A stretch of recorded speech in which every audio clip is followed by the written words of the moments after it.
Home town है, जो native place है, वहाँ के लोगों को अगर पूरा जीवन अगर नहीं दे सके, तो कुछ समय तो देना चाहिए एटलीस्ट, है ना? वो एक तरह से कर्ज बोलते हैं ना, एक मातृभूमि का कर्ज होता है थोड़ा-सा। जो ग्रास लेवल पे लोग हैं ना, तो हेल्थ केयर सबसे लास्ट में आता है। Hello everyone.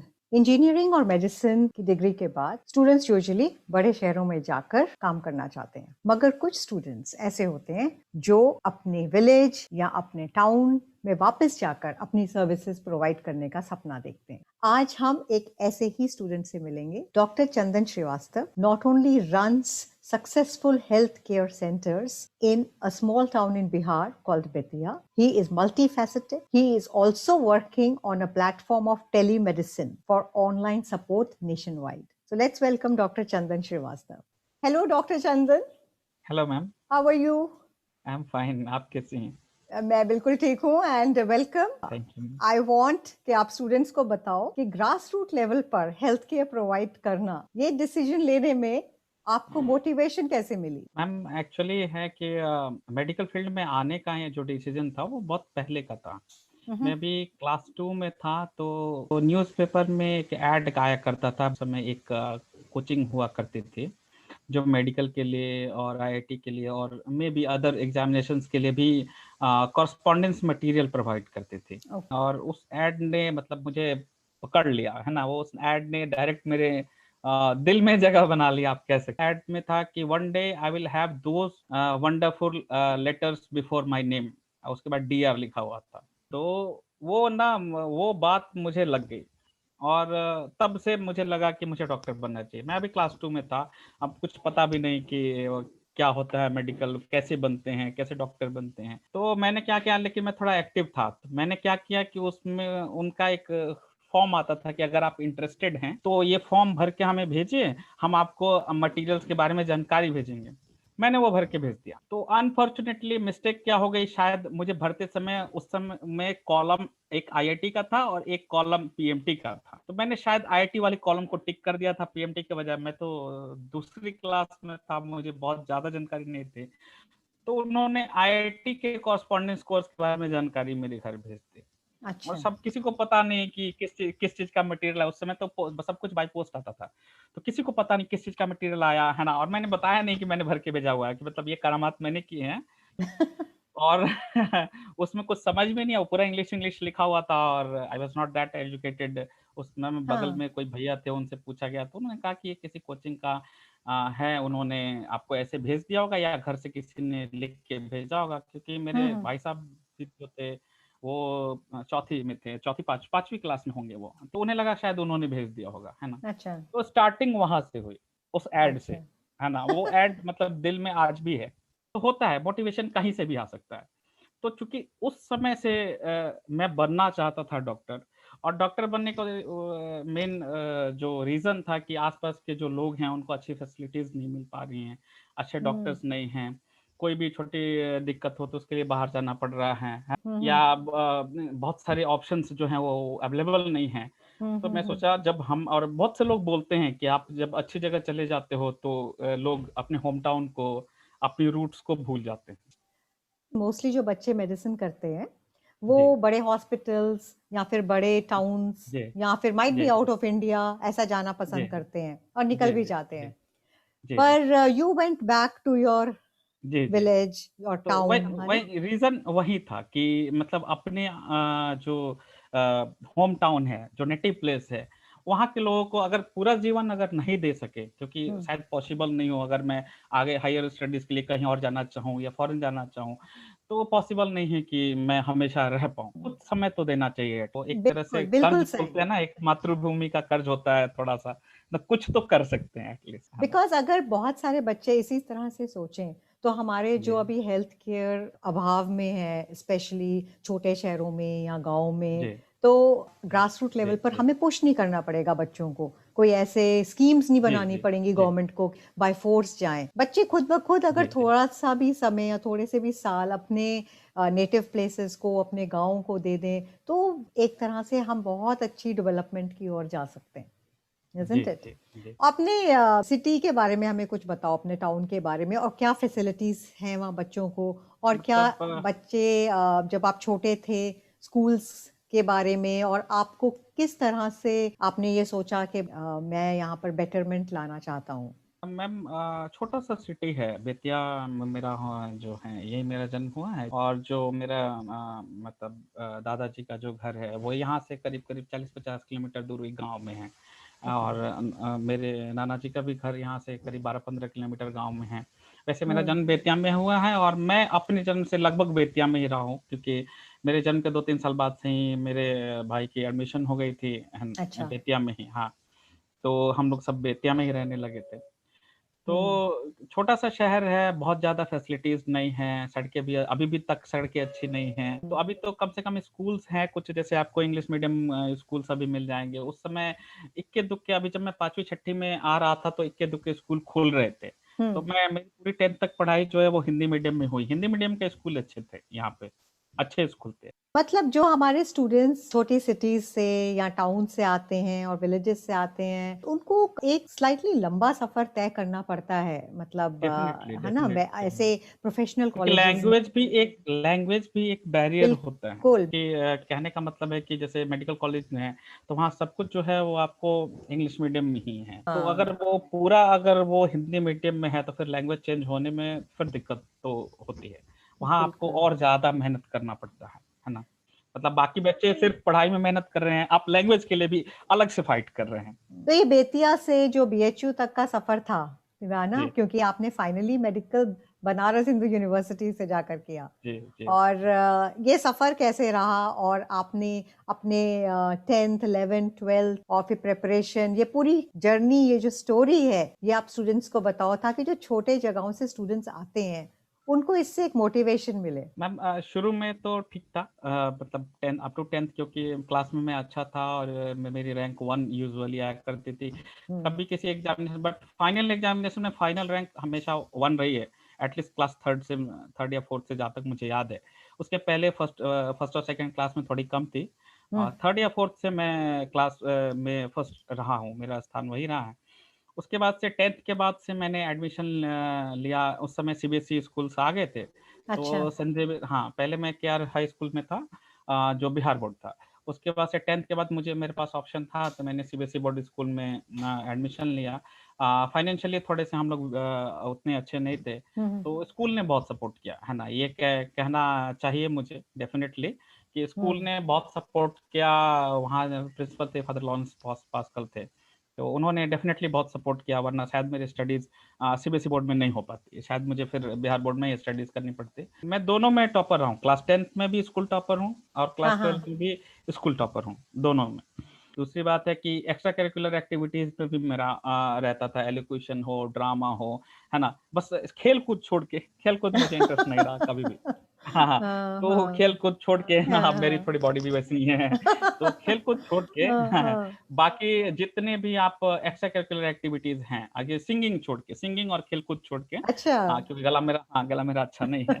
तो हाँ, बाकी सब में मैंने प्राइज़ेज़ जीते हैं। स्कूल लेवल पे भी जीता है, डिस्ट्रिक्ट लेवल पे भी जीते हैं, कहीं स्टेट लेवल पे भी जीता है, मेडिकल कॉलेज लेवल पे भी जीता है, यूनिवर्सिटी लेवल पे भी जीता है और ऑल ओवर इंडिया लेवल पे भी एम्स में पल्स होता है, वहाँ भी मैंने एक्स्ट्रा हाँ, करिकुलर में हाँ। प्राइज़ लिया हुआ है। मतलब आप शुरू से हार्ड वर्किंग स्टूडेंट थे और एक टॉप हाँ। स्कोरर भी थे। पीएचयू में भी आपका रैंक अच्छा आया था। हाँ, रैंक अच्छा था, ऑल इंडिया रैंक 14 थी मेरी, है ना? हाँ। 238 मेरे नंबर थे उस समय, है ना? हाँ, अभी हाँ, भी मुझे हाँ। याद है, रोल नंबर मुझे याद है 91595 मेरा फाइनल बीएचयू के फाइनल जो बिल्कुल, एग्ज़ामिनेशन था उसका हाँ, रोल नंबर हाँ। था, है ना? तो हाँ। फिर ये 10th से 11th का ट्रांज़िशन ऐसे हुआ कि प्रिंसिपल ने बहुत मदद की, स्कूल ने मदद की उस समय। पुराने स्कूल ने भी सपोर्ट किया क्योंकि दोनों स्कूल एक-दूसरे से लिंक्ड थे, है ना? दोनों अच्छा। मिशनरी स्कूल थे, एक-दूसरे से लिंक्ड थे, तब तो पुरानी स्कूल के टीचर्स ने भी और हुँ। जो हमारे वाइस प्रिंसिपल थे, ये लोगों ने भी उस समय जो भी थे, इन लोगों ने भी मतलब मेरा फीडबैक अच्छा दिया स्कूल को। और अच्छा। चूँकि 10th में मैं टॉप भी कर गया था, तो वो भी फीडबैक उनको अच्छा मिला हुँ, हुँ, हुँ, और स्कूल हुँ। ने सपोर्ट किया, तो फिर मैं 11th में आया। फिर 11th-12th मैंने वहाँ से किया। तो लेकिन अब ये था ना चूँकि लैंग्वेज तुरंत चेंज हुआ था। हुँ, अगर स्टूडेंट्स को स्कूल का सपोर्ट मिले, टीचर्स का सपोर्ट मिले, जी, जी, प्रिंसिपल का जी, जी, सपोर्ट मिले, तो जी। उसके काफ़ी बच्चे को मोटिवेशन जो मिलती है ना, उसका बहुत यस। बड़ा रोल होता है। अच्छा मैम, एक पुरानी कहावत है ना कि देयर आर हुँ। No bad students, there are bad teachers. मतलब मुझे माफ कीजिएगा, मैं आपके सामने बोल रहा हूँ, बट मैं इसमें ना बहुत बहुत ज़्यादा बिलीव करता हूँ, ओके, है ना? हाँ। क्योंकि मेरा एक्सपीरियंस ऐसा रहा है, जैसे कि मैं 11th में था, हुँ, तो साथ में कुछ मेडिकल के प्रिपरेशंस के लिए कुछ करना था, जैसे हम लोग एचसी वर्मा बनाना चाहते थे। तो उसके हुँ, लिए बाहर हम लोगों ने बेतिया में, और करीब-करीब हर टीचर के यहाँ 2 दिन 3 दिन, बेतिया में जो लोग भी पढ़ाते हैं, फिजिक्स पढ़ाते हैं, केमिस्ट्री पढ़ाते हैं, बॉटनी, जूलॉजी पढ़ाते हैं, तो ऑलमोस्ट हर टीचर के यहाँ 2 दिन 3 दिन पढ़ के मैंने छोड़ दिया। आप काउंटर सवाल पूछे तो वो बता नहीं पाएँगे। मैं बोल रहा हूँ कि मतलब ऐसी फैसिलिटीज़ नहीं थी। उसमें भी एक टीचर थे, उन्होंने फिजिक्स पढ़ाया मुझे उस समय। तो उन्होंने फिजिक्स इतना अच्छा पढ़ाया, इसलिए मैं बोलता हूँ, उन्होंने फिजिक्स इतना अच्छा पढ़ाया कि फिजिक्स से मेरा कुछ ज़्यादा ही अटैचमेंट हो गया था। तो since hmm, teacher was very good, उनमें अच्छी बात ये थी कि ज़रूरी नहीं था कि वो सारे सवाल सॉल्व ही कर दें। बट जो सॉल्व नहीं होता वो ईमानदारी से बोलेंगे मैं ट्राई कर रहा हूँ उसके लिए, ये हुँ, अच्छी हुँ। बात है। तो इस तरह से अगर सपोर्ट मिलता है, तो स्टूडेंट्स को भी आगे बढ़ने में थोड़ा-सा मतलब उनके लिए भी अच्छा होता है डेफ़िनिटली। तो जो छोटे टाउन्स और सिटीज़ हैं और जो विलेजेस हैं वहाँ पर ये फैसिलिटीज़ ऑफ कोचिंग लिमिटेड होती हैं एंड है ही नहीं, नहीं है। है मैम ही 10th नहीं। के बाद नहीं है, ऑलमोस्ट हुँ, नहीं है। पर डॉक्टर चंदन ऐसे होता है कि कुछ टीचर्स भी अच्छे मिल जाएँगे और कुछ डेफ़िनिटली। स्टूडेंट्स भी अच्छे मिल जाएँगे। तो जी, जी। ये आई थिंक रिलेटिव होगा कि कई जगहों हाँ। पर हम एक मतलब इलाके की, मुझे एक टाउन अपने की सिटी बात में कर बस रही हूँ। एक मिला, इसलिए मैं बता हाँ, रहा हूँ। मेरे स्कूल हाँ। के टीचर्स अच्छे थे, डेफ़िनिटली, माइट बी है जो ना? अच्छे टीचर्स होते हैं वो भी जैसे जी। स्टूडेंट्स मूव कर जाते हैं बड़े इलाकों में या जी, बड़ी जी, सिटीज जी, में, जी, जी, वैसे जी। टीचर्स भी मूव कर रिमूव जाते हैं, करते हैं, है ना? मजबूरी है, तो मतलब इसलिए उनके साथ हाँ, भी, हाँ, उनके साथ भी इस प्रॉब्लम है। इसलिए शायद छोटे इलाकों में हमें हाँ। अच्छे टीचर्स ऐसे अच्छा, लगता है स्कूल कि कम में है। जो टीचर्स थे वो अच्छे थे, ऐसा नहीं कि हाँ, वो हाँ, बुरे थे, हाँ। बट वो स्कूल के लिए अच्छे थे। मतलब वो हुँ। पढ़ाते नहीं थे पीएमटी या आईआईटी के लिए वो पढ़ाते नहीं थे, हाँ, है ना? तो स्टूडेंट्स तो को क्या ट्यूशन्स या फिर एक्स्ट्रा कोचिंग लेनी पड़ती है? अगर जो स्टूडेंट्स आईआईटी या मेडिकल करना चाहते हैं और बहुत मोटिवेटेड हैं इन फील्ड्स के लिए, तो क्या उनके पास प्रोविज़न्स होता है कि वो आगे पढ़ पाएँ? क्या उनको वा जाना ही पड़ता है सिटी से बाहर? जैसे आप भी थोड़े टाइम के लिए दिल्ली आए थे, प्रिपरेशन करने के लिए एंट्रेंस की। मैं अपनी, अगर आप मेरे बारे में पूछ रही हो, देखिए चैलेंजेस बहुत हैं, तो डेफिनेटली जब ऑप्शन नहीं है तो सिर्फ प्लस टू की जो स्टडीज हैं, सिर्फ उससे आपका एग्जामिनेशन तो नहीं निकलने वाला है। हाँ, डेफिनेटली हाँ। को भी पता है, मुझे भी पता है कि सिर्फ प्लस टू फोकस्ड स्टडी से नहीं निकलने वाला है। उसके बिल्कुल, लिए बिल्कुल। आपको एक्स्ट्रा कुछ करना पड़ता है, एक्स्ट्रा कॉन्सेप्ट्स आपको जानने हैं, एक्स्ट्रा प्रिपरेशन करनी है, अलग बुक्स बनाने होते हैं उसके लिए। बट मेरे पास ऑप्शन नहीं था, फाइनेंशियल कंडीशन बहुत अच्छी नहीं थी कि मैं हुँ, बाहर मूव हुँ। कर पाऊँ। तो मैंने खुद से तैयारी करना शुरू किया। तो बनारस हिंदू यूनिवर्सिटी में आपका एक्सपीरियंस कैसा रहा? बहुत अच्छा। हाँ, हाँ, ये ऑल इंडिया 14 रैंक के साथ मैं वहाँ पे गया था। वहाँ पे मतलब एक्सपीरियंस बहुत अच्छा था, और बीएचयू एज़ मेडिकल कॉलेज बहुत ही अच्छा है ना? एनवायरनमेंट भी बहुत अच्छा है, टीचर्स भी बहुत अच्छे हैं, कॉलेज भी बहुत अच्छा है, हर तरह से अच्छा है। मतलब हुँ, बहुत अच्छा। सिटी भी मुझे बनारस बहुत पसंद है पर्सनली। अच्छा। तो सिटी भी मुझे बहुत अच्छी लगी, है ना? और मेरा एक्सपीरियंस बहुत अच्छा था, है ना? डेफ़िनेटली, है ना? उसमें कोई दो राय नहीं है ना? वहाँ से मेडिसिन करने के बाद आपने और भी कोई कोर्सेज़ करे? हाँ मैम, वहाँ से मैंने मेडिसिन किया, फिर उसके बाद से मैंने वहाँ पे वर्क किया as a medical officer geriatric medicine department में। मैंने कुछ अच्छा। महीने वहाँ पे काम किया। फिर सिटीज़ में अलग-अलग जो हॉस्पिटल्स हैं या मेडिकल कॉलेजेस हैं, वहाँ कुछ समय काम किया। उसके हाँ, बाद से हाँ। मैं यूपी गवर्नमेंट में मैं as a government medical officer काम किया। उसके बाद से मैंने मेंटल हेल्थ में डिप्लोमा किया, है ना? अच्छा। मेंटल हेल्थ में डिप्लोमा किया, फिर उसके बाद से एडिक्शन मेडिसिन में एक सर्टिफ़िकेट कोर्स आता है, वो किया। फिर उसके बाद से मुझे साइकोथेरेपीज़ में इंटरेस्ट था। मैं साइकियाट्री में 2 चीज़ें होती हैं, एक फार्माकोलॉजिकल ट्रीटमेंट होता है, एक नॉन फार्माकोलॉजिकल ट्रीटमेंट होता है, ओके। जिसमें हाँ, साइकोथेरेपीज़ आती हैं, है ना? हाँ। तो साइकोथेरेपीज़, बिहेवियर थेरेपी से आती हैं, तब मैं उसमें देखा कि मैं इंटरेस्टेड था, उसमें अच्छा। मेरा इंटरेस्ट था। तो फिर मैंने उसकी ट्रेनिंग ली, है ना? उसकी अलग से ट्रेनिंग ली, है ना? बेक इंस्टीट्यूट है यूएसए में। वहाँ से मैंने ओके। ट्रेनिंग ली, फॉर्च्यूनेटली कोविड की वजह से उनके बहुत सारे प्रोग्राम ऑनलाइन हो गए थे। तो वहाँ हुँ। से मैंने वो ट्रेनिंग कंप्लीट की, और अभी भी मैं कुछ ना कुछ पढ़ रहा हूँ। अभी मैं एडवांस एडिक्शन के लिए मैं सर्टिफ़िकेट कोर्स कोर्स कर रहा हूँ, है ना? और पर फिर इतनी सीबीटी सारी के लिए भी मैं डिग्रीज़ किया। और इतना सारा एजुकेशन लेकर आपने फाइनली आकर अपने क्लिनिक्स सेटअप करे बेतिया में, हाँ, है ना? मतलब अभी मैं कर रहा और था तभी मैंने क्लिनिक यहाँ डाल दिया था, यहाँ बेतिया में। हाँ, मेरे हाँ। ख्याल से आप 2 क्लिनिक रन कर रहे हैं उधर। हाँ, 2 क्लिनिक रन कर रहा था, एक जो मेन सिटीज़ में थी और एक जो मेरा घर था, उसको एक मैंने छोटा क्लिनिक नीचे ग्राउंड फ्लोर पे मैंने डेवलप ओके। किया हुआ था। तो हाँ, ये जो हम छोटे शहरों में जाकर अगर स्टूडेंट सोचें कि हम अपने होम टाउन में वापस जाकर हेल्थ केयर प्रोवाइड करेंगे, तो इसमें काफ़ी चैलेंजेस आते होंगे, राइट? डेफ़िनेटली मैम, तो छोटे इनके शहरों बारे में आप स्टूडेंट्स को बताओ कि अगर गांव में या फिर बिल्कुल ही जो अभी डेवलप्ड इलाके नहीं हैं और स्टूडेंट्स जाकर वहां पर अपना कंट्रीब्यूशन देना चाहते हैं अपनी सर्विसेज का, और उनमें ये मोटिवेशन है कि हम कुछ साल तो अपने होम टाउन के लिए या विलेज के लिए कंट्रीब्यूट करें, तो इसमें चैलेंजेस क्या आते हैं? बिकॉज इतनी लिटरेसी नहीं है वहां पर, इतनी डेवलपमेंट नहीं है, लोगों का माइंडसेट भी एक चैलेंज होगा। आपने क्या क्या चैलेंजेस फेस किए हैं और स्टूडेंट्स किसके लिए रेडी रहे? मैम देखिए, हर चीज़ का एक अपना अलग चैलेंज है। अगर आप गवर्नमेंट सेक्टर में काम करते हैं उसके, क्योंकि मैंने सब में काम किया हुआ है। मैंने प्राइवेट सेक्टर में भी काम किया, गवर्नमेंट सेक्टर में भी काम किया और खुद की क्लिनिक भी, मतलब प्राइवेट प्रैक्टिस भी किया है।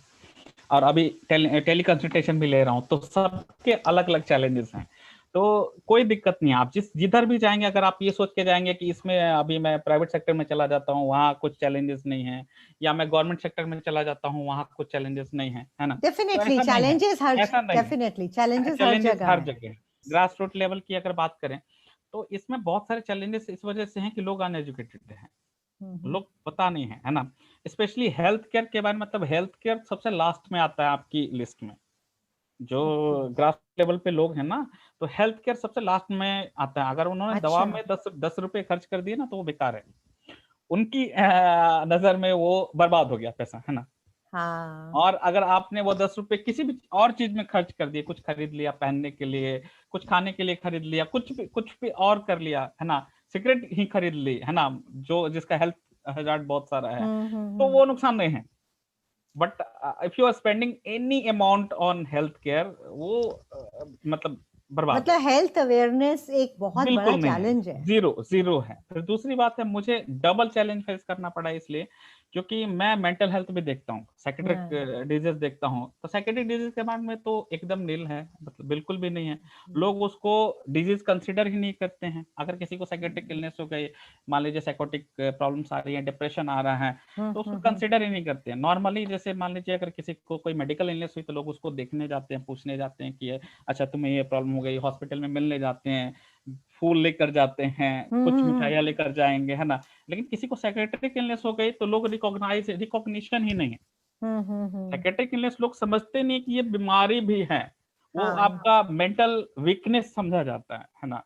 कि अच्छा ये दिमागी रूप से कमजोर। अभी मैं गया था, अभी एक बच्चे के बारे में बता रहा था, गया था वहां, लोग कह रहे थे अरे इसका दिमाग इतना कमजोर कैसे हो गया। तो ऐसा नहीं होता, है ना?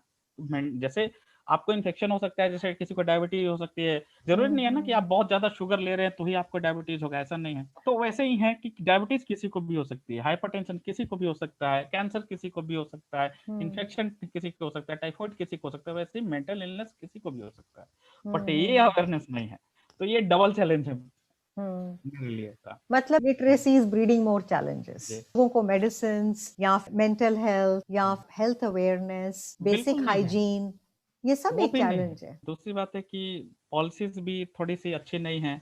मतलब दवा आपको फ्रीली बिना प्रिस्क्रिप्शन के छोटे शहरों में मिल जाएगी, है ना? Okay, freely mill misuse of जाएगी। ड्रग्स भी एक हाँ, तो इम्पोर्टेंट मिसयूज इशू है। बहुत है ना? लोग अगर किसी दवा का डोज 500 mg 3 days है ना, वो भी अगर आपको सच में बीमारी है तो, ओके। नहीं है तो एंटीबायोटिक देना ही नहीं है। तो लोग उसको, अगर नहीं भी है, रिलेटेड सिम्टम, वायरल के ही सिम्टम आ गए, तो वो एंटीबायोटिक डबल डोज में 10 दिन ले लेते हैं। ऐसे ऐसे पेशेंट आते हैं हमारे पास बहुत फ्रिक्वेंटली। अगर मान लीजिए एजिथ्रोमाइसिन अगर 500 mg, अगर अगर सच में बीमारी है तो मैं 3 दिन के लिए देता हूँ, और उसको हाँ। बीमारी नहीं है, उसने 1 ग्राम एजिथ्रोमाइसिन 10 दिन के लिए लिया हुआ है। और जो तो ओवर द काउंटर मेडिसिन मिलती हैं उनका भी मिसयूज है। मैम, ओवर द काउंटर का भी मिसयूज है, और किसी में यहाँ छोटे शहरों में रेगुलेशंस बहुत परफेक्ट नहीं है, तो कोई भी मेडिसिन आपको मिल जाएगी। इनके लिए रूल्स और थोड़े रेगुलेशंस स्ट्रिक्ट थोड़े होने स्ट्रिक्ट चाहिए, होने डेफिनेटली चाहिए। थोड़े स्ट्रिक्ट होने हाँ। चाहिए। क्योंकि आपको नहीं मिले एंटीबायोटिक्स तो बिल्कुल नहीं, क्योंकि उसका धीरे-धीरे हम लोग को सबको खामियाजा भुगतना पड़ेगा। एंड एंटीबायोटिक रेजिस्टेंस वो बढ़ते जा रहा है, बढ़ते जा रहा है, बढ़ते जा रहा है ना?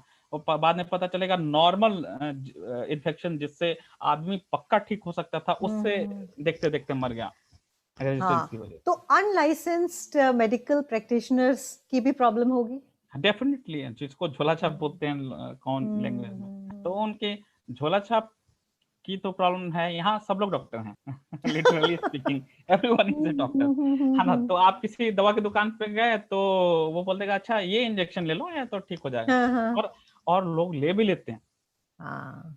उसके बाद से उसमें जब केस फँस जाता है, लोग हाँ, हाँ, एक हाँ। हाँ, किसी को सीरियस हो जाता है, कोई मर जाता है या किसी को कोई सीरियस हो जाता है तब डॉक्टर्स के पास भागेंगे, है ना? तो ये चैलेंजेस हैं, है ना? ये आपको फेस करना पड़ेगा हुँ। अगर आप ग्रास रूट लेवल पे जा रहे हैं, क्योंकि इलिटरेसी है, हेल्थ केयर अवेयरनेस नहीं है, हेल्थ तो मतलब लिस्ट में है ही नहीं। अगर आप अपना बजट डिसाइड करते हो मंथली तो हेल्थ नहीं है उस बजट में।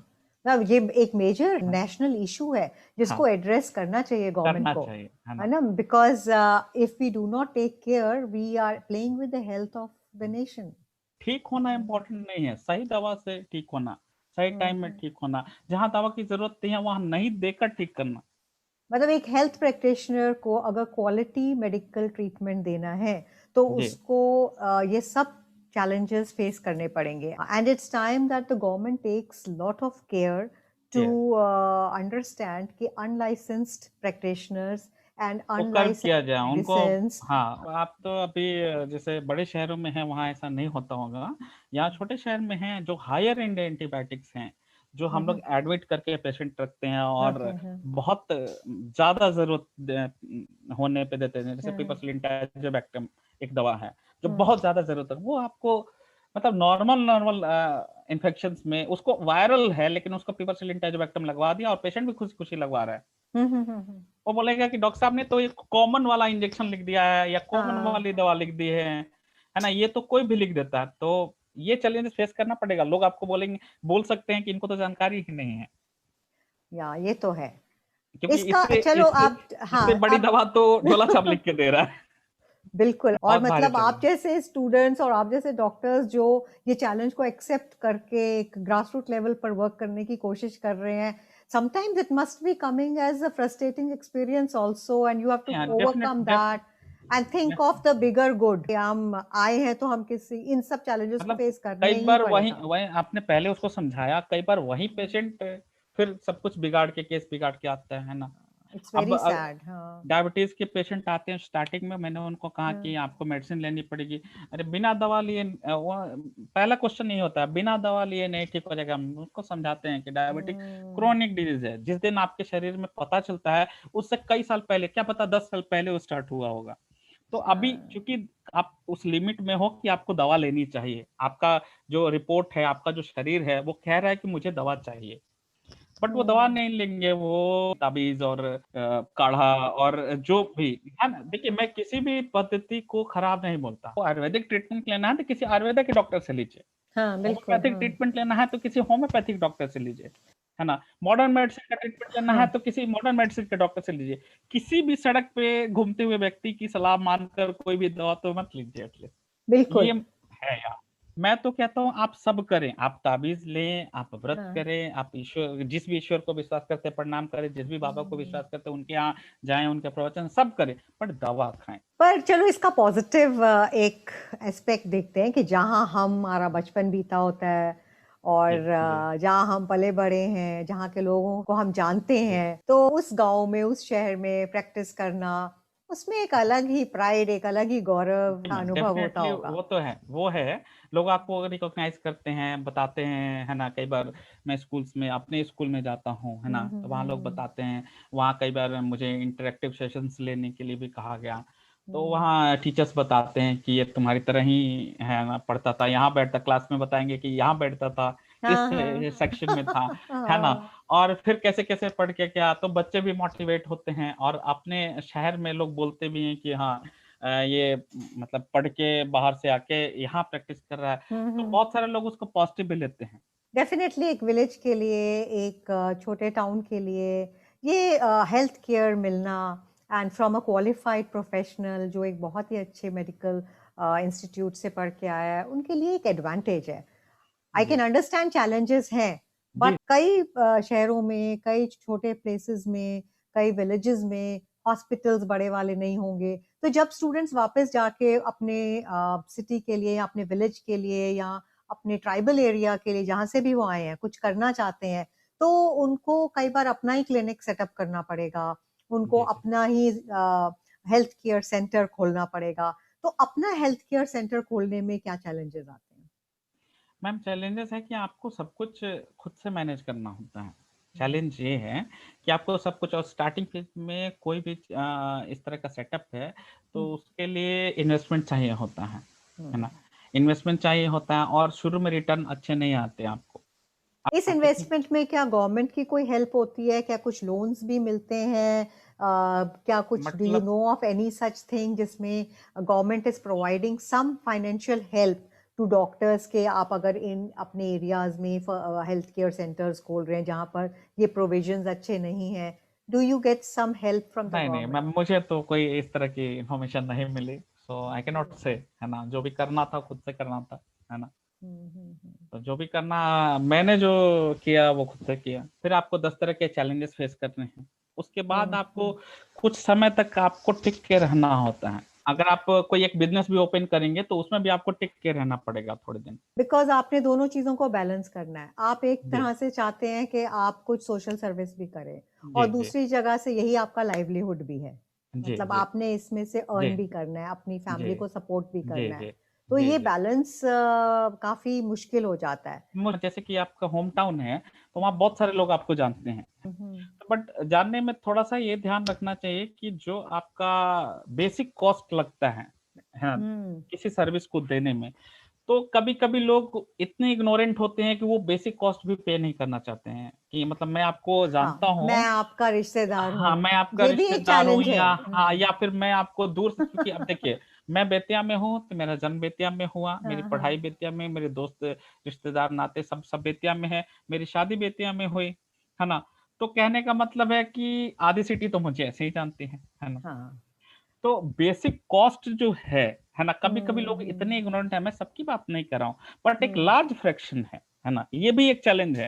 मतलब चूंकि हाँ। आपने कहा स्टूडेंट्स को बताना चाहिए कि क्या चैलेंज आ सकते मतलब हैं। ये भी एक एजुकेशन है कि अगर हाँ। आप कोई हम्म। सर्विस ले रहे हैं, नहीं, चाहे बेसिक आपका बेसिक बेसिक बात है। रिश्तेदारी है, अगर जी जी। एक बेसिक कॉस्ट जो है ऑफ द वो तो, हाँ इक्विपमेंट, वो ऑफ द तो पे मेडिसिन, करना वो तो चाहिए। आप दोगे ना। नहीं, हाँ, मैंने मतलब मैं एक एग्जांपल देता हूँ कि आपने मान लीजिए एक किराना दुकान ही खोली, एक एग्जांपल दे रहा हूँ फर्स्ट, है ना?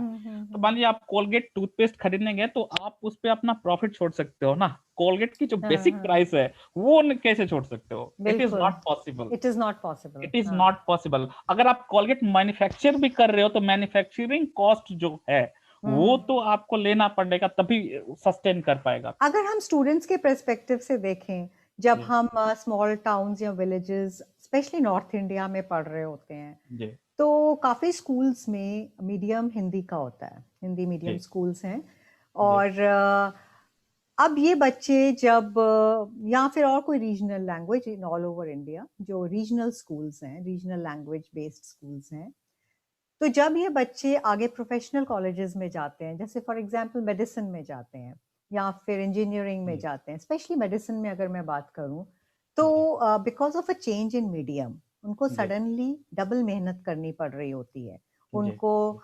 पढ़ाई तो कर ही रहे हैं, वो तो सीखना ही पड़ रहा है, साथ में टर्म समझ नहीं आ रही, पूरा लैंग्वेज ही बदल गई है। तो ये भी एक चैलेंज है। तो अगर बच्चे का मोटिवेशन इन लाइंस की तरफ है कि हमने डॉक्टर बनना है या इंजीनियर बनना है, या फिर हमने कोई ऐसा प्रोफेशन चुनना है जिसमें हम वर्ल्ड वाइड पढ़ाई करना चाहते हैं, हम बाकी मतलब लोगों साइंस से बैकग्राउंड मिलना है, एटलीस्ट है तब तो डेफिनेटली, तो फिर मतलब आपको साइंस इसमें, में कुछ करना है। हाँ, तो क्या बच्चों को या पेरेंट्स को ये ध्यान देना चाहिए इन छोटी जगहों पे भी कि अगर ये बच्चे का ये डायरेक्शन उसने ली है, उसमें इसमें इंटरेस्ट दिखा रहा है, तो कितनी जल्दी मीडियम शिफ्ट कर लेना चाहिए? नहीं, अगर देखिए, कहने का मतलब है कि शुरू से इंग्लिश मीडियम रखने में कोई बुराई तो है नहीं, स्टेट बोर्ड की बनिस्बत अगर आप इंग्लिश मीडियम रखते हैं तो बच्चा अगर आर्ट्स भी पढ़ना चाहता है या कुछ भी पढ़ना चाहता है तो उसमें उसको कोई दिक्कत नहीं आने वाली है ना, क्योंकि उस मीडियम में भी आर्ट्स की पढ़ाई आपको मिल जाएगी, ऐसा कुछ नहीं है। लेकिन अगर साइंस बच्चा मान लीजिए इंटरेस्ट है, शुरू में आपको नहीं भी पता चला, तो शुरू में ही अगर आप मीडियम अगर इंग्लिश रखते हैं तो हर तरह से अच्छा है मेरे हिसाब से। सीबीएसई बोर्ड मेरे हिसाब से हर तरह से अच्छा है। अगर बच्चा साइंस वाला है तो उसके लिए तो बहुत ही अच्छा है, क्योंकि उसको जो डबल 2 लेवल पे जो फाइट करनी पड़ती है कि अपना प्रोफेशनल तो पढ़ना ही है, अब लैंग्वेज से भी फाइट किए जा रहा है ना। मेरे साथ कम से कम इतना था कि 10th के बाद मैंने मीडियम चेंज किया था, मैं सीबीएसई बोर्ड में आया था, तो वो 2 साल मैंने बहुत फाइट किया है। सोचिए मैंने इतना फाइट किया, मैंने 2 साल मेरा मैथमेटिक्स स्ट्रांग था और मैंने पूरे 2 साल मैथमेटिक्स लगभग नहीं पढ़ी, मैं सिर्फ वीकेंड पे पढ़ता था, सिर्फ वीकेंड पे मैंने मैथमेटिक्स पढ़ी है 4-5-6 घंटे जो भी, और बाकी पूरे टाइम मैंने बायो पढ़ा। और उसके बावजूद बायो में मेरे 75% मार्क्स थे, 12 बोर्ड की मैं बात कर रहा हूँ, और मैथमेटिक्स में 88% मार्क्स थे। तो वो बहुत लंबा फाइट उस समय करना पड़ा, तो वो फाइट बाद में मेडिकल में मदद मिला मुझे क्योंकि मैं कई बार देखती हूँ कि बच्चे में बहुत कैलिबर है पर लैंग्वेज उसको मुश्किल कर रही है, मतलब वो उसको समझ नहीं पा रहा है, क्योंकि बायोलॉजी या मेडिकल में टर्म्स बहुत होती हैं और हर टर्म को याद करना ही मुश्किल होता है। फिर अगर आप उसको 2 लैंग्वेजेस में याद कर रहे हैं और फिर आपने उसको किसी और वे में लर्न किया था और सडनली आपको एक अलग वर्ड याद करना पड़ रहा है, तो उसको डेफिनेटली मुश्किल होती है। तो मैं ये भी है कि जो अच्छे रिसोर्सेस हैं, अच्छी किताबें हैं, वो इंग्लिश में ही अवेलेबल है। बहुत सारी अच्छी किताबें, स्पेशली मेडिकल में तो डेफिनेटली मेडिकल में आपको हिंदी में कौन सी मेडिसिन की किताब आपको मिल जाएगी, या किसी रीजनल लैंग्वेज में कौन सी मेडिसिन की किताब, एनाटॉमी जो आप पढ़ते हैं कि कौन से रीजनल लैंग्वेज में आपको मिलेगी, है ना। फिजियोलॉजी पढ़ते हैं लोग, गैनन वहाँ पे स्टैंडर्ड बुक होती है ना, तो वो कौन से रीजनल लैंग्वेज में मिलेगी। तो ये सोचना चाहिए, शुरू से कर दिया तो बेस्ट है, 6 से भी कर दिया तो सेकंड बेस्ट है, 10 से कर दिया थर्ड बेस्ट है, उसके बाद तो फिर कुछ ऑप्शन ही नहीं है। हाँ, मतलब ये डेफिनेटली एक प्रॉब्लम है, जबकि नीट का एग्जाम डिफरेंट रीजनल लैंग्वेजेस में होता है, पर ये मुझे पर्टिकुलरली पसंद नहीं है। मतलब चाहे जिस भी रीजन से नीट का एग्जाम स्टेट लैंग्वेजेस में हो रहा हो, मेरे हिसाब से नहीं होना चाहिए, मेरा अपना ओपिनियन है, मैं किसी की बात नहीं कह रहा हूँ, क्योंकि अल्टीमेटली मेडिकल अगर आपको पढ़ना है ना तो अंग्रेजी में ही पढ़ना है। आप चाहे इंडियन हो, चाहे स्पेनिश हो, चाहे कुछ भी हो, आपको इंग्लिश में ही पढ़ना, क्योंकि जितनी अच्छी किताबें हैं, जितनी बहुत बढ़िया बढ़िया किताबें हैं, तो फिर आपको इंग्लिश में ही उसको पढ़ाई करनी है। बिल्कुल। तो जब इंग्लिश में पढ़नी है तो फिर तो ये आप फिर तो बच्चे को एक तरह से कमजोर ही बनाना है ना। आप चाहे भोजपुरी में नीट का एग्जाम दे, चाहे गुजराती में जाए, चाहे बंगाली में दें, बाद में जब आपको इंग्लिश में ही पढ़ना है तो क्यों नहीं अभी से ही बच्चे को मोटिवेट करे कि भैया आप इंग्लिश में अभी से पढ़ो, क्योंकि बाद में आपके लिए इजी होगा थोड़ा सा। बिकॉज आपने भी अपना मीडियम चेंज करा है, तो you will be the best person to tell. मैं आपको बताया, मुझे बहुत दिक्कत हुई और उसका जितना वर्क मैंने किया उतना आउटपुट भी मुझे नहीं मिला। मैं आपको मार्क्स मैं कंपेयर करके दिखाया हूं, मैं लिटरली मैं सिर्फ वीकेंड पे मैथमेटिक्स पढ़ा हूं, बिल्कुल ओनली वीकेंड, और बायो जो है डेली में पढ़ता था। तो लैंग्वेज बायो में थियोरेटिकल है ना, जो जैसे मेडिकल में भी सब कुछ थियोरेटिकल है, बहुत कुछ थियोरेटिकल है। मैथ्स में ये प्रॉब्लम नहीं आएगी बिकॉज उनका लैंग्वेज ही नंबर है, लैंग्वेज ही नंबर है, ABCD XYZ। आप हिंदी में भी पढ़ते हो, अंग्रेजी में भी पढ़ते हो, 2-4-10 टर्म ऐसे हैं जो आपको थोड़े से अंग्रेजी में अलग है। और कोई अगर विजिटिंग फैकल्टी भी होगा सपोजिंग किसी और कंट्री, क्योंकि वर्ल्ड इतनी छोटी हो गई है, आप इधर उधर के सर्जन्स आ रहे हैं, बात कर रहे हैं, तो इंग्लिश एक तरह से एक यूनिवर्सल सा लैंग्वेज बन गया है टू कम्युनिकेट। अगर कुछ भी कोर्सेज करना चाहते हैं, अभी मैं साइकोथेरेपी के लिए CBT के लिए मैं कोर्स किया, मैं उनको तो नहीं बोलूंगा मुझे हिंदी में पढ़ाई है, आई कैन नॉट से रिसोर्सेज जो आपके जिस लैंग्वेज में उपलब्ध हैं, है ना, उसी लैंग्वेज में आपको पढ़ना है। अगर सुविधा नहीं है कहीं पर भी तो 10th के बाद बच्चा इतना बड़ा हो जाता है कि वो मूव कर सकता है और कहीं दूसरी सिटीज में भी रह के पढ़ सकता है, डेफिनेटली मेरा ओपिनियन है। आजकल आप टेलीमेंटिस के द्वारा देश भर में कनेक्टेड हैं और घर बैठे भी मेडिकल रिलेटेड एडवाइस दे रहे हैं। तो इस प्रकार से जो स्टूडेंट्स आगे चलकर अपने रीजन में प्रैक्टिस करना चाहते हैं, उनको भी एक नेशन वाइड एक्सपोजर मिलता है, होता है, अलग-अलग जी, टाइप के पेशेंट्स मिलते हैं। जी। So tell us something about Telemanas. हम टेलीमेंटिस की शुरुआत की एक्चुअली उसका कॉन्सेप्ट हम लोग बहुत पहले से कोशिश कर रहे थे। कुछ ऐप्स इंडिया में थे पहले से हुँ, हुँ, हुँ। टेलीमेडिसिन के लिए, बट चूँकि इंडिया में टेलीमेडिसिन की कोई गाइडलाइन नहीं थी। ओके, तो हम लोगों ने पिछले मतलब 2019 के नवंबर में ही थोड़ा-सा हम लोगों ने उसके बारे में वर्क करना शुरू किया था। ओके। उसके बाद से क्या हुआ, फिर मैंने देखा सब कुछ पढ़ने समझने के बाद लगा कि गाइडलाइन नहीं है, और हुँ, जो हुँ। बाहर की गाइडलाइन है ना, वो हम लोग फॉलो नहीं कर सकते, क्योंकि अच्छा, वो हाँ। यहाँ फॉलो करना पेशेंट एंड पे कॉस्ट बहुत ज़्यादा हो जाएगी। हुँ, हुँ, हुँ। तो फिर हम लोग क्या करें, तो मैं निम्हांस में उस समय कोर्स कर रहा था, है ना? तो मैंने वहाँ से सजेशन लिया, कुछ और सीनियर से सजेशन लिया, तो मुझे मिला आइडिया कि शायद गाइडलाइन आने वाली है थोड़े समय में। मुझे इनपुट मिला, है ना, हुँ, कुछ हुँ, टीचर्स हुँ। से। तो मैंने थोड़ा समय वेट किया, फिर कोविड की वजह से लॉकडाउन लगा, और उसी समय टेलीमेडिसिन गाइडलाइन आई 25 मार्च के आसपास 2020 में। ओके, तो हाँ। मैं ऑलरेडी प्रिपेयर्ड था। तो अगर आप पहले से प्रिपेयर्ड रहते हैं ना, तो एक्शन लेने में हुँ, आसानी हुँ, होती हुँ, है। हुँ। उसके बावजूद थोड़ा-सा मैंने समय लिया, और उसको बढ़िया से डेवलप करने के लिए थोड़ा-सा समय लिया, करीब 1 महीने का, और 21 हुँ। अप्रैल 2020 को हम लोगों ने टेलमेंटिस.com करके लॉन्च किया। तो टेलीमेडिसिन का उसके फ्यूचर क्या दिखता है आपको इंडिया में? मेरे हिसाब से तो बहुत बहुत बढ़िया है। देखिए मैम, मेडिकल फील्ड में 2 तरह की चीज़ें हैं। एक जिसे जिसे आप टेलीमेडिसिन कंसल्टेशन में कर सकते हो, हुँ, दूसरा हुँ। है कि नहीं कर सकते, जो चीज़ें नहीं कर सकते हो। और मतलब इन टोटल मेडिकल में मैं आपको एक बात बताना चाहता हूँ बच्चों को, कि आपको मेडिकल में आने के बाद क्या करना है, ये नहीं भी पता हो तो चल जाएगा। किस मेडिसिन को किस बीमारी में देनी है, अगर बाय चांस ये ना पता हो तो भी चल जाएगा। ये ज़रूर पता होना चाहिए क्या नहीं करना है। हाँ। लिमिटेशन ज़रूर पता होनी चाहिए आपको। हुँ, हुँ। किस मेडिसिन को कहाँ नहीं देनी है, या आपकी लिमिटेशन कितनी है। तो अगर आपको टेलीमेडिसिन की लिमिटेशन पता है, और अगर आप गाइडलाइन के हिसाब से जा रहे हो, तो कोई दिक्कत नहीं है। मोस्ट ऑफ द जो फिजिशियन रिलेटेड हैं, सर्जिकल फील्ड नहीं, है ना? हुँ, हुँ, सर्जिकल फील्ड, हुँ। इमरजेंसी आप नहीं कर हाँ। सकते। इमरजेंसी करने में एक हेल्थ केयर प्रोवाइडर उस एंड पे होना चाहिए। तो लिमिटेशन अगर आप समझते हुँ, हैं, हुँ। तो ये बहुत अच्छा है, और मेरे हिसाब से बहुत डेवलप करने हुँ, वाला हुँ, है। हुँ। जैसे कि मैं बेतिया में बैठा हूँ, तो बेतिया के आस-पास 40-50 किलोमीटर में बहुत सारे गाँव हैं, है ना? ओके। जहाँ से डेली आने-जाने की फैसिलिटीज़ भी बहुत अच्छी नहीं है। डॉक्टर चंदन, यहाँ टेलीमेडिसिन में क्या चैलेंजेस हैं? अगर हम स्मॉल टाउन से इसको करने की कोशिश कर रहे हैं तो?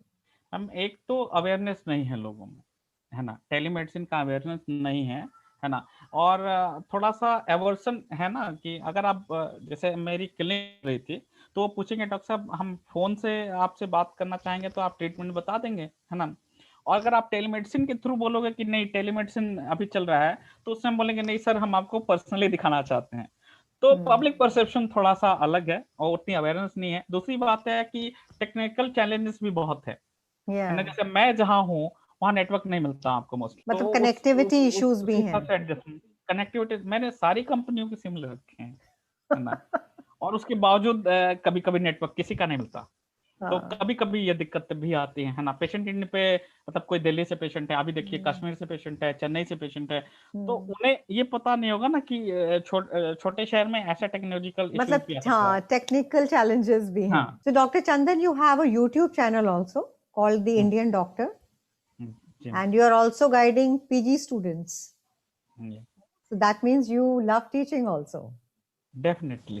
तो आप काफ़ी कुछ कर रहे हो। जी, जी। तो इतना सब करने के लिए इस फील्ड में बहुत पैशनेट होना पड़ता है, जी, जी, राइट? जी, So जी। what keeps you going? Ma'am एक तो मतलब मेरा मानना है कि आप वही काम कर सकते हो जिसे आप जेनुइनली लव करते हो, है ना? हुँ, हुँ। जैसे अगर मैं पेशेंट देखना बहुत पसंद करता हूँ, टीचिंग बहुत पसंद करता हूँ, तो इवन मैं बहुत बीमार भी हूँ, मान लीजिए कोई मेरी तबीयत बहुत खराब भी है, तो भी मैं बैठ के पेशेंट देख सकता हूँ, नॉट एन हुँ, इश्यू। हुँ। तो आपकी मैंने कोई आपने कुछ बुक्स भी लिखी हैं? कुछ हाँ, हैव मैम, यू मैं थोड़ा लिखता भी हूँ, तो भोजपुरी में भी मेरी एक बुक है, अनेरिया करके, भोजपुरी में अभी अमेज़न पे है, अमेज़न किंडल पे उपलब्ध है। और अच्छा, हिंदी में भी मैंने लिखा है, तो हिंदी में भी रावण का घोषणा पत्र करके एक हिंदी कविता संग्रह है, और एक अच्छा। लघु कथाओं का एक संग्रह है, मुश्ताक का बकरा करके। थोड़ा बहुत मैं लिखता हूँ, अपने स्कूल टाइम से ही पहले से लिखता हूँ, मतलब तीसरी चौथी क्लास से मैं लिखता हूँ, थोड़ा बहुत कुछ ना कुछ। तो मतलब स्कूल आप में अपनी भी जो हॉबीज़ को भी परस्यू कर रहे हैं। हाँ, डेफिनेटली, डेफिनेटली।